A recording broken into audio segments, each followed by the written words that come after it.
Well, now to a Fox 5 exclusive. Vybz Kartel and the jailhouse interview you won't see anywhere else. That's right. The singer speaking out for the first time since being arrested 10 years ago. And the only one he's talking to is our Lisa Evers.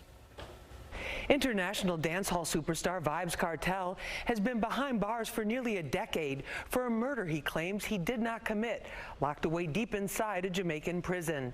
I've been trying to interview him for several years, but it seemed impossible.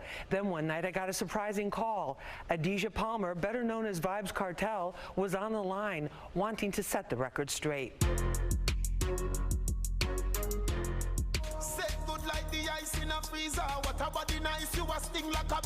Vybz Kartel is many things, an incredibly prolific artist in the dancehall reggae genre who's managed to dominate the music scene despite being locked down. He's a charismatic entertainer whose nickname World Boss hints at the respect he's given on the streets. He's a champion of the poor and a convicted murderer whose claim from day one he was framed. His talent, drive, intelligence, and wicked wit have never been in question. Now the only question is whether his last legal appeal to the highest court in the UK will determine he was convicted based on falsified phone evidence. A lot is on the line.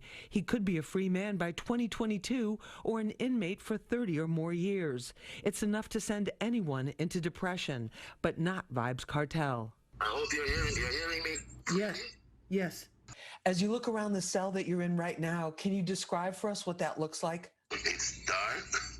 It's hot.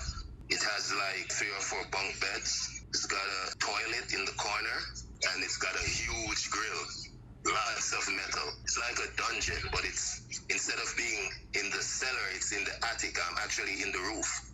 You say you're in a better place mentally than physically. A lot of people would find that hard to believe. Yeah, because I was sick for a few years. So definitely I'm recovering physically, but mentally I've always been in a good place because I know I'm innocent and I know I'm coming out. Do you really believe that? Yeah, of course I believe that. And to be totally honest, the system really wanted me thrown away. It was never about me being charged for a murder. It was about getting rid of Vybz Kartel, not Adidja Palmer, the person. Why do you say the system is out to get you? Because they told us, they say we have too much influence. If you remember when Movado and I had that little feud a few years ago, we even went to King's house, which is like the home of the Prime Minister.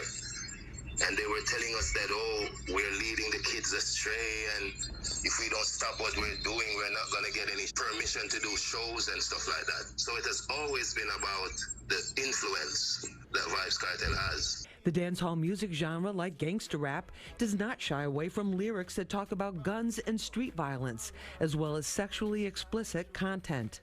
How do you keep your spirits up in prison? That's a good question. That's why I said I'm more mentally in a better place, because I read a lot, I write a lot. You know, I watch movies, I listen to music, and I've met people here that are cool, like cool people that we can talk about stuff.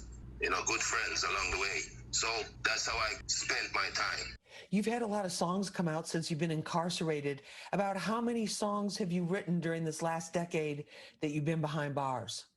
Lots of songs. I can't even count. At one point, I was sending out like 3-4 books a month, because when I write the songs, I usually send the books out when I get visits. Thousands of songs, really. And I know all of them are not going to be able to get released maybe in the span of my career, but you know, I just keep writing and writing. It makes me better. Are you concerned that the conditions there are going to impact your health? I'm basically just thinking about going home now, because everything is drawing to a close, so I'm not really worried about my health as much. I'm doing much better, you know, so it's all good. Kartel's attorney, Isop Buchanan, filed a fresh evidence appeal based on the findings of a British digital expert who found that his cell phone had been tampered with prior to his trial. It's expected to go before the Privy Council, second only to Queen Elizabeth in authority. Yes, God save the Queen, because she's the only one that can save me now. Despite the twists and turns in his legal saga, Kartel refuses to give up. Coming up tomorrow night, part 2 of my exclusive jailhouse interview.